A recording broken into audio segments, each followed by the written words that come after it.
Eto mga boss, dumating na yung Sniper 150 65mm steel black. Eto po mga boss, ceramic coated chrome bore. Complete set na siya mga boss once na bibili kayo, kasama na yung piston. Yung piston is gawa sa forge, kaya quality yung pagkagawa. Meron siyang pin at lock, piston ring, ito yung piston ring na RR key. Tapos ito na yung gasket mga boss. Ayan. So complete set. Ito yung karamihan na hinahanap para sa mga Sniper 150 tsaka Sniper 135 65mm. Ayan. So ito yung chrome niya. Yun. Laki nito mga boss. Makapal yung dito mga boss. Yan.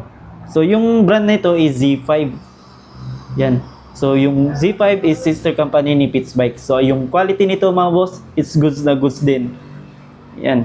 So kung naghahanap kayo ng 65mm para Sniper 150, complete set na to siya mga boss. Kung interesado kayo, message lang po.